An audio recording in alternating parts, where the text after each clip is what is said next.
참 잘 오셨습니다. 우리 같이 인사하겠습니다. 우리 한 번 더 인사하겠습니다. 오늘도 승리하시기 바랍니다. 우리 같이 인사하겠습니다. 우리 마지막으로 인사하겠습니다. 오늘도 은혜로 삽시다. 우리 같이 인사하겠습니다. 할렐루야. 오늘은 베드로의 실패에 관한 말씀이죠. 그러나 동시에 이런 베드로를 쓰신 그 하나님의 은혜를 알게 되는 참 귀한 말씀입니다. 우리는 매일 넘어지죠. 매일 실수하고 또 실패합니다. 내 힘으로 언제나 승리할 수 있을 것 같았는데 내 의지는 속절없이 문제와 고난 앞에서 너무나 쉽게 무너지는 것을 이제 볼 수가 있는 거죠. 절대 예수님 부인하지 않겠다고 그렇게 호언장담했지만은 고난 앞에서 너무나 쉽게 쓰러지고 무너졌던 것이 이제 베드로 아니겠어요?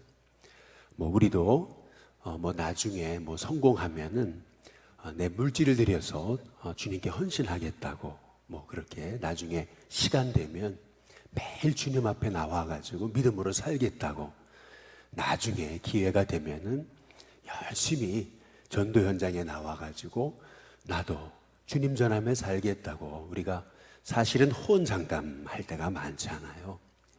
그런데 속절없이 우리 자신이 참 믿음 없는 사람이었다라고 하는 사실을 우리가 알게 될 때 참 우리가 넘어지고 그렇게 무너지는 우리임에도 불구하고 그럼에도 불구하고 또 우리를 일으켜 세워주셔서 하나님의 종으로 써주시는 그 하나님의 은혜를 생각해 보게 되면은 결국 우리가 쓰임받는 거 내 힘이 아니구나, 쓰임받는 거 내 노력이 아니구나, 모든 게 하나님의 은혜이구나 라고 하는 것을 깨달으면서 오늘 말씀을 통해서 우리는 다시금 하나님의 은혜를 이제 붙잡게 됩니다. 오늘 한날의 삶 가운데도 또 우리의 믿음 생활 가운데 나는 언제나 하나님의 은혜로 산다. 나는 은혜로 사는 사람이다. 라고 하는 것을 깨달으면서 늘 내 힘, 내 의지, 내 결심, 내 노력을 의지하며 살아가는 것이 아니고 늘 하나님의 은혜 붙잡고 우리 승리하는 우리 일심교회 성도님들 되시길 주님의 이름으로 축복합니다. 오늘 말씀에서 우리 베드로의 예수님을 3번 부인하게 되는 그러한 장면을 이제 보게 되잖아요. 왜 베드로가 이렇게 넘어졌을까? 오늘 말씀을 통해서 우리가 몇 가지로 이제 살펴보게 되는 거죠. 우리가 함께 읽진 않으셨지만 마가복음 14장에 54절에 보시면 베드로가 예수를 멀찍이 따라 이렇게 말씀합니다. 대제사장의 집들 안까지 들어가서 아랫 사람들과 함께 앉아 불을 쬐더라 라고 이렇게 말씀하고 있습니다. 분명 예수님이 고난당하시는 그 자리에 베드로가 있었죠. 대제사장의 집들 안까지 베드로가 쫓아 들어갔던 것을 이제 알 수가 있습니다. 그러나 문제는 베드로가 예수님을 가까이 따른 것이 아니고 전심으로 전적으로 따른 것이 아니고 멀찍이 따랐다 이렇게 이제 말씀하고 계시잖아요. 예수님이 고난 당하시고 계실 때 베드로도 그 자리에 멀찍이 있었어요. 왜 멀찍이 있었겠습니까?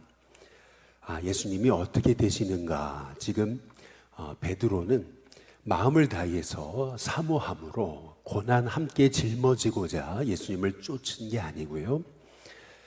베드로의 마음은 여전히 호기심에 예수님이 어떻게 되시는가 보자라고 하는 그러한 소위 구경꾼의 마음으로 예수님을 쫓고 있는 것을 성경이 이제 말하고 있는 것입니다.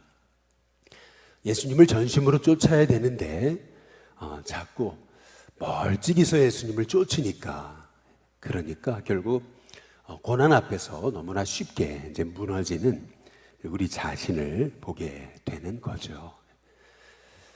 3년간 예수님과 함께 있었고 예수님이 고난 당하신 후에 부활하겠다라고 말씀하셨음에도 불구하고 베드로의 심령에는 예수님을 이 고난과 함께 따르고자 하는 그러한 전적인 고백과 결단이 이제 없었던 것을 이제 볼 수가 있는 거죠.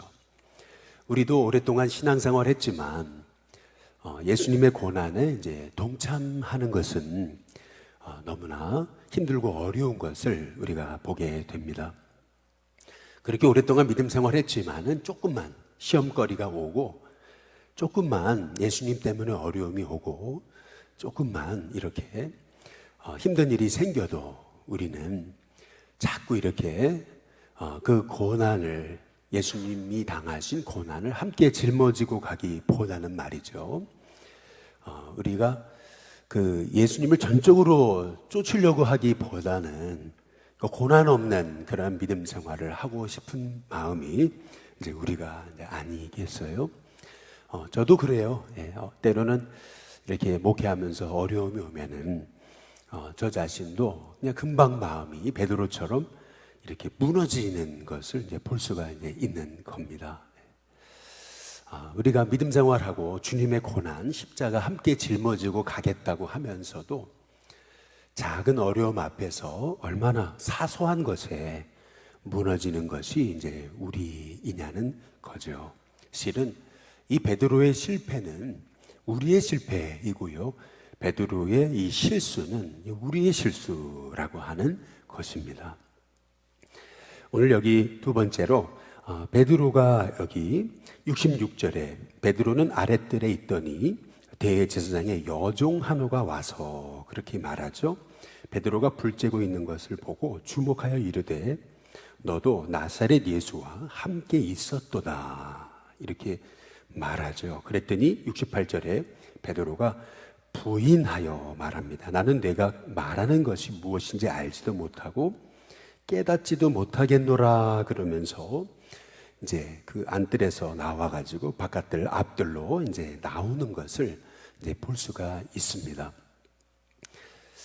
참 대단한 그러한 일로 우리가 어려움을 당하면은 그것이야 어찌 본다면은 그래도 괜찮을지 모르겠어요. 그러나 여기 여종 하나가 왔다 그러잖아요. 여종. 베드로가 생각하기에 그 참 비천하게 생각했던 그 여종 앞에서도 베드로가 자신 있게 나는 예수님의 사람이다 라고 말하지 못하잖아요. 오늘 여기 67절에 보시면은 이 여종이 얘기하는 것, 너도 나사렛 예수와 함께 있었도다 라고 이렇게 얘기하는 것은 여기 예수님을 그냥 너도 예수와 함께 있었다 이게 아니고 나사렛 예수와 함께 있었다 라고 하는 표현은, 여기서 나사렛이라는 표현은 우리가 그 나다나엘이 뭐 나사렛에서 선한 것이 나겠느냐라고 얘기했던 것처럼 이 나사렛 예수라고 하는 표현이 지금 우리에게는 참 믿음의 고백이지만은 당시 예수님을 이렇게 핍박하던 그렇게 사람들에게는 조롱하는 단어였던 거예요. 나사렛 예수라고 하는 표현이 말이죠.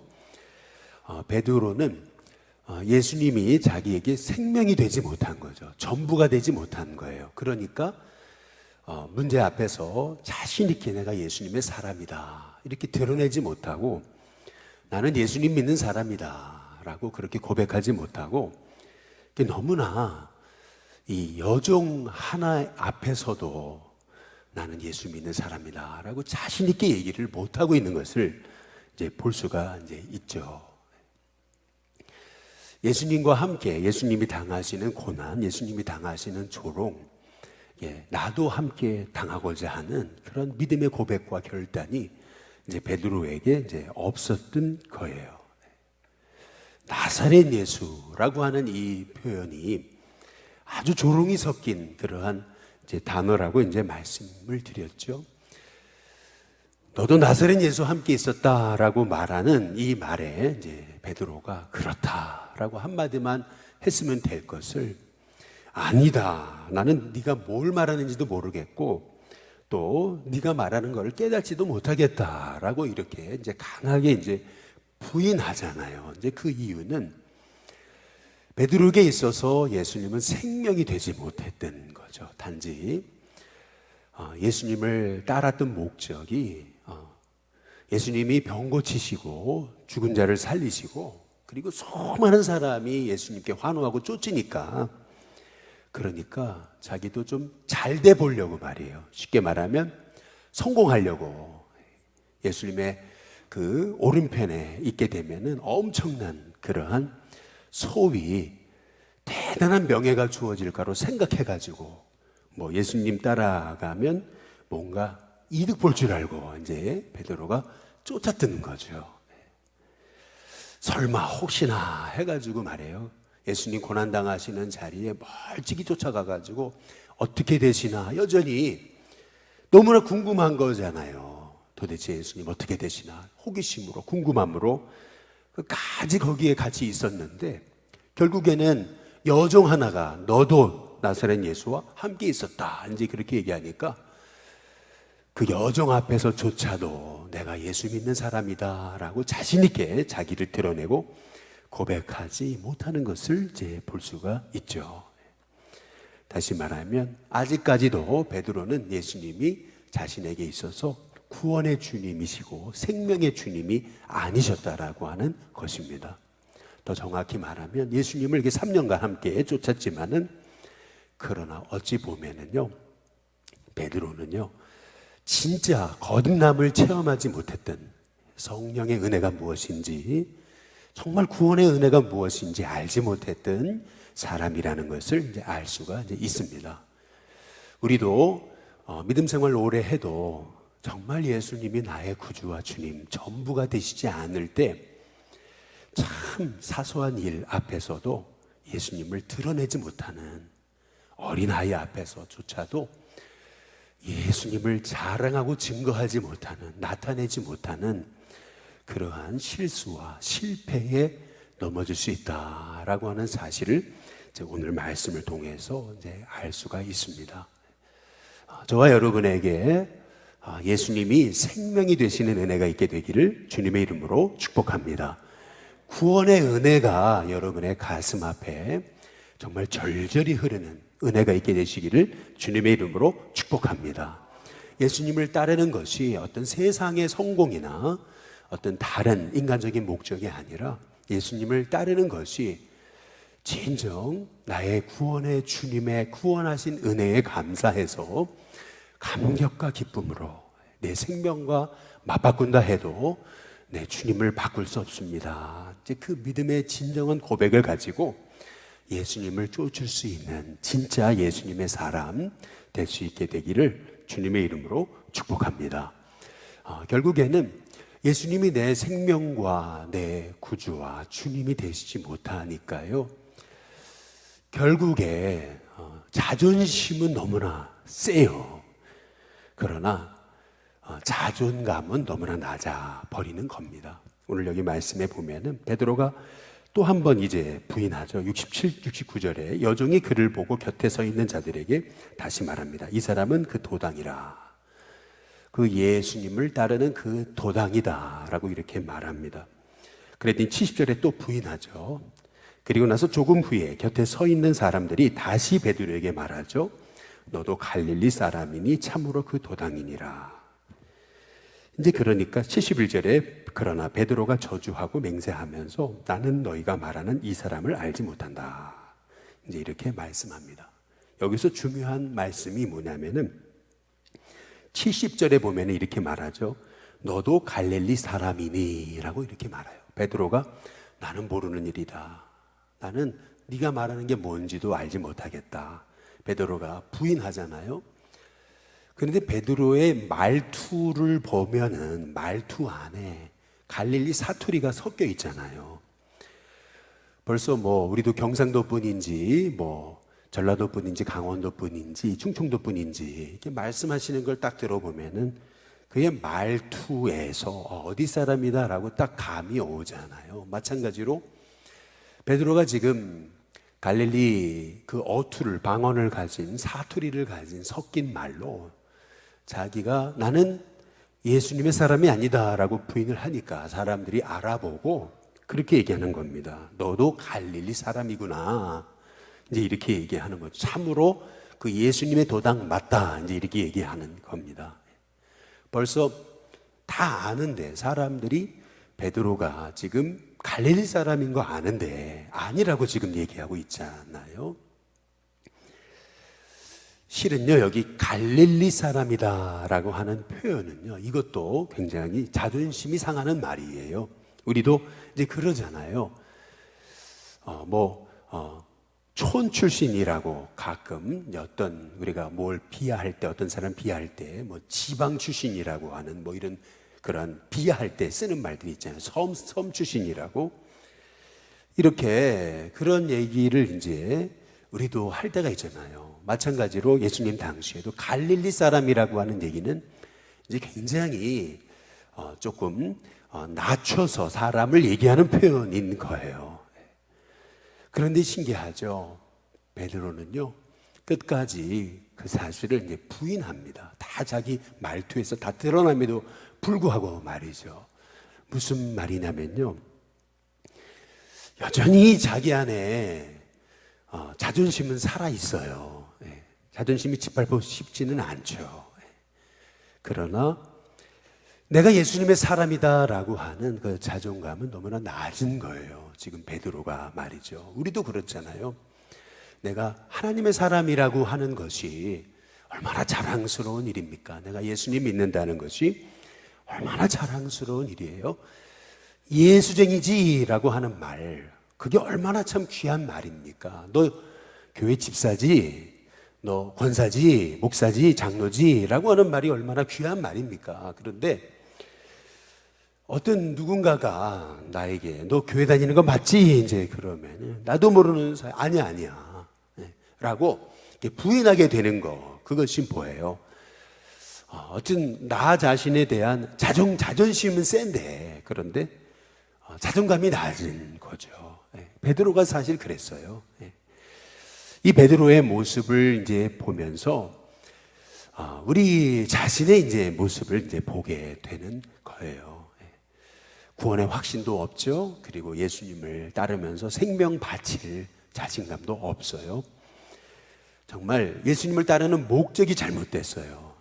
예수님과 함께 고난에 동참하려고 하기보다는 어찌 본다면 주님 따라서 내가 뭔가 하나 어떤 성공하려고 하는 그런 마음으로 쫓았는데, 뭔가 한순간에 모든 게 계획이 수포로 돌아가는 것 같은 상황에서 그래도 뭔가가 있겠지 그래가지고 끝까지 호기심으로 궁금함으로 예수님을 멀찍이서 쫓아 따라가고 있는 베드로의 모습을 성경이 이제 말하고 있는 거잖아요. 결국에는 71절에 베드로가 저주하면서 맹세하면서 이렇게 말하고 있어요. 나는 도대체 니들이 뭘 말하는지 모르겠고 나는 이 사람 난 모른다 이제 얘기하는 거잖아요. 그 조지 레이커프라고 하는 분이 쓴 그 프레임 전쟁이라고 하는 책이 있습니다. 이 책에 보면은 정치는 프레임이다라고 그렇게 미국 사회에 아주 센세이셔널한 그러한 그 정치적인 센스에 대해서 사람들에게 그렇구나, 정치는 프레임이구나라고 하는 것을 알려주었던 참 대단한 명저이죠. 근데 그 책에 보면은 이제 이런 얘기가 나와요. 이제 어떤 사람에 대해서 이제 그 사람의 비리를 이제 들춰내기 위해서 여러 가지를 조사한 후에 이제 이 사람한테 질문을 하는 거예요. 돈 받아먹지 않았냐고. 그랬을 때 이렇게 대답을 한다는 거예요. 난 절대 안 받았다고. 나 안 받았다고 막 이렇게 이제 얘기를 하죠. 보통 그러면은 이 절대 안 받았다라고 하는 그 얘기가 사람들한테는 저 사람 받았구나 이제 이렇게 들려진다는 거예요. 이게 사람들한테 절대 안 받았다라고 대답하는 것은 오히려 사람들에게 저 사람 받은 거 맞다 이렇게 받아들이게 이제 된다라고 하는 거예요. 이 베드로도 그런 거 아니겠어요? 난 절대 예수의 사람 아니다. 이 얘기는 예수의 사람이라는 거잖아요. 너무나 예수님 믿는 것을 자신 있게 고백하지 못하는 이유, 그것이 뭐예요? 여전히 내가 안 죽었잖아요. 여전히 내가 안 죽었어요. 그 이유가 뭐예요? 결국 내게 구원의 확신이 없는 거죠. 거듭남의 확신이 없는 거예요. 예수님을 나의 구주와 주님으로 모시지 못한 거예요. 여전히 내 자아가 펄펄 살아있죠. 정말 예수님이 내 생명의 주인이시라면 어떻게 그분을 부인할 수가 이제 있겠습니까? 결국에 72절에 보니까 닭이 곧 두 번째 울더라 이제 얘기하잖아요. 이에 베드로가 예수께서 자기에게 하신 말씀이 생각났다 이제 그렇게 말하잖아요. 여러분, 저와 여러분에게 있어서 인생의 어려움이 찾아오고 또 참 통곡과 회개의 자리에 이르게 됐을 때 말씀이 생각나는 은혜가 있게 되시기를 주님의 이름으로 축복합니다. 누구나 넘어지는 거예요. 이 베드로를 단지 그냥 베드로의 잘못이라고 여기기보다는요, 사실은 저의 잘못이에요. 저의 실수고 저의 실패의 원인입니다. 사실은 우리의 모습이잖아요. 그러나 그렇게 넘어지는 베드로에게 예수님의 여기 말씀이 생각났다. 이게 참 은혜예요. 참 방황하고 쓰러지고 넘어지다가도요, 어느 순간 나를 위해 기도해 주셨던 어머니의 기도가 생각난다는 거, 여러분, 그건 축복입니다. 그렇게 인생에서 힘들고 어려울 때 주님의 전에서 어렸을 적에 하나님의 은혜 아래 예배드리고 그렇게 믿음의 교제를 나누었던 그 은혜의 자리가 생각난다는 거, 여러분, 그건 복입니다. 저와 여러분에게 정말 인생의 위기와 고난과 때로는 내가 죄악을 행하는 그 죄악의 자리에서조차 하나님의 말씀이, 그 사랑이 생각나는 저와 여러분이 될 수 있게 되기를 주님의 이름으로 축복합니다. 누가복음 22장에 32절에 보면은 베드로가 난 절대 예수님 부인하지 않겠습니다 라고 말할 때, 그때 예수님이 그러시잖아요. 내가 내 믿음이 떨어지지 않기를 위하여 내가 너를 위해 기도했다. 너는 돌이킨 후에 나를 믿음으로 따르라고 이렇게 말씀하시는 장면이 나옵니다. 내 믿음이 떨어지지 않기를 위해서 신은 널 위해 기도했다. 결국 베드로가 이렇게 부인하고 베드로가 예수님을 저주하고 맹세하고 이렇게 예수님을 모른다고 배신하는 이 자리에서도 여전히 예수님은 베드로를 놓지 않으셨다라고 하는 사실이 실은 오늘 이 말씀을 통해서 우리가 붙잡아야 되는 말씀인 거죠. 저와 여러분, 사실은 내 힘으로 우리가 여기 서 있는 게 아니고 하나님의 은혜로 우리가 날마다 그 은혜 때문에 또 일어나고 또 일어나고 그 은혜 때문에 다시 힘을 얻어서 오늘도 우리가 주님의 은혜와 힘을 얻어서 승리하는 하나님의 종들이 되게 됨을 분명히 믿습니다. 나는 예수님 부인하지 않겠다고 그렇게 아주 그냥 힘을 다해 호언장담하면서 아주 다른 사람들은 부인해도 나는 아닙니다라고 이제 고백했던 이제 베드로였지만은 속절없이 무너지잖아요. 우리도 그렇잖아요. 우리도 세상 속에서 예수님 전하고 예수님 자랑하고 예수님 증거하고 또 예수님 나타내고 산다고 하면서도 얼마나 우리가 세상 속에서 실은 007 크리스찬 아니겠습니까? 제임스 본드가 007 그 영화에서 딱 가방 들쳐매고 이렇게 선글라스 끼고 그렇게 소위 자기를 드러내지 않고 늘 007 뒤에서 은밀하게 작전을 하듯이 우리도 어찌 보면은 세상 속에서 007 크리스찬이 아니에요. 나를 드러내지 못하고 예수님 자랑하지 못하고 그리고 예수님 나타내지 못할 때가 많잖아요. 그런데 그럼에도 불구하고 그런 베드로를 이렇게 세우셔서 주님의 교회에 가장 귀한 으뜸이 되게 하시고 또 주님의 교회를 세우는 가장 위대한 그러한 초대교회 최고의 지도자가 되게 하신 주님이 바로 나의 주님이 아니십니까? 실은 이 베드로, 오늘 베드로의 실패는 나의 실패이지만 또한 동시에 나를 일으켜 세우시는 하나님의 은혜를 이제 볼 수가 이제 있는 거죠. 주님 따른다고 하면서도 주님의 은혜가 내게 어디 있습니까? 고백하면서 그 주님의 은혜에 깨닫지 알지 못하고 부인하고 또 넘어졌던 우리인데 끝까지 우리를 놓지 않고 우리를 붙들고 결국 하나님의 사람으로 세우시는 그 은혜 있잖아요. 그것이 바로 주님이 날 향하신 은혜이기 때문에 그 은혜로 오늘도 우리가 오늘 이렇게 믿음 안에 서서 그 은혜 붙잡고 살아가는 하나님의 사람이 됨을 분명히 믿습니다. 주서택 김선화 우리 목사님과 사모님의 엄마 가지마라고 하는 그 유명한 내적 치유 책이 있습니다. 이 책에 보면은 한 여자아이가 어렸을 적에 자기가 이제 고아가 돼요. 근데 나이가 들면서 부모님을 찾기 위해서 그래서 전단지도 만들어 보고 그렇게 사람들에게 이제 뿌리면서 우리 어머니 내가 이렇게 생겼는데 나와 비슷하게 생기신 분 분명히 내 부모님이실 텐데 나는 부모님 얼굴 모르지만은 그러나 내 부모님 찾고 싶습니다.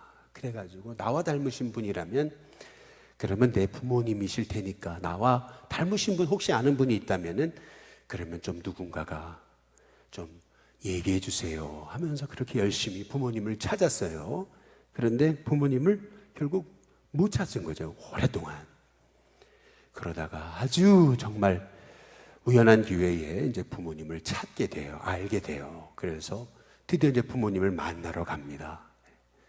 부모님을 만나게 되는 순간 이 자매는 그동안 있었던 그 마음에 그 여러 가지 오해와 상처와 아픔들과 그 모든 것들이 한순간 다 녹아지는 은혜를 이제 경험하게 되는 거예요.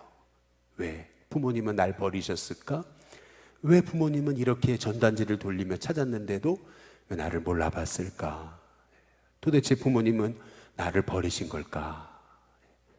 왜 그러셨을까? 그러면서 끊임없이 오랫동안 나는 왜 이렇게 부모님께 버림받아야 됐을까? 왜 내 부모님은 왜 이러셨을까? 그렇게 낙심하고 원망하고 살았던 자매인데요. 평생을 부모님을 만나는 순간 이 자매의 눈에 눈물이 맺힙니다. 이유가 있었어요. 알고 보니까 부모님 두 분이 맹인이셨던 거죠. 만나는 순간 우리 부모님은 자기를 알아보지 못해요. 그러나 부모님도 그 딸을 찾기 위해서 얼마나 그렇게 눈물로 기도해 왔다는 것을 이 자매가 알게 되죠. 그리고 나서 그러셨구나, 그랬기 때문에 그랬구나 라고 하는 것을 알게 된 다음에 이 자매의 인생은 달라집니다. 베드로는 그동안 예수님을 쫓는다고 하면서도 예수님을 나의 구주와 주님으로 알지 못하고 단지 내 성공의 도구로만 쫓았죠. 그러니까 예수님 붙잡혀서 고난당하는 자리에 끝까지 쫓아는 갔지만 멀찍이서 단지 호기심만 가지고 그냥 이 결과가 어떻게 되는가 보자라고 하는 마음으로 뒷공문이 빼고 멀리서 예수님 고난당하면서도 그 광경을 쳐다보면서도 결국에는 예수님을 부인할 수밖에 없었던 이 베드로의 모습. 그 자존심은 살아있는데 그러나 예수님을 떳떳이 드러내지 못했던 그 베드로의 모습, 어찌 보면 저와 여러분의 모습입니다. 그러나 그럼에도 불구하고 절대 아니다 라고 고백하는 이 갈릴리 어투의 베드로의 고백은 이미 예수님의 사람이라는 것을 드러내는 고백임에도 불구하고 절대 아니다. 사람들은 말다, 절대 너는 예수님의 사람이다. 사람들은 다 알고 있는데 자기만 아니라고 그렇게 고백하고 있는 이 베드로. 다른 사람은 다 알아요. 나만 몰라요. 이러한 연약한 베드로. 그러나 그러한 베드로조차도 우리 주님이 위에서 기도해 주시고 결국 부활하셔서 다시 찾아가셔서 그를 일으켜 세우셔서 초대교회의 가장 존귀한 주님의 종으로 세우시사 초대교회의 가장 큰 영광이 되게 하시는 그 예수님, 그 은혜가 있기에 오늘 저와 여러분이 여기에 있는 줄로 믿습니다. 바라기는 주님의 은혜가 있기에 오늘 내가 여기 서 있습니다. 제가 그 은혜 더 알기 원하고, 그 은혜 붙잡히기 원하고, 그 은혜에 감격하기 원하고, 그 구원의 은혜와 감격 속에서 단지 내 힘과 의지로만 살아가는 것이 아니라 하나님 주신 은혜로 오늘도 감사하면서 늘 예수님 전하는 것이 기쁨이고, 예수님 위해 사는 것이 은혜고, 늘 예수님을 고백하는 것이 내 삶의 참 귀한 자랑이 되시는 저와 여러분으로 승리하는 우리 일신교회 성도님들 다 되시기를 주님의 이름으로 축복합니다.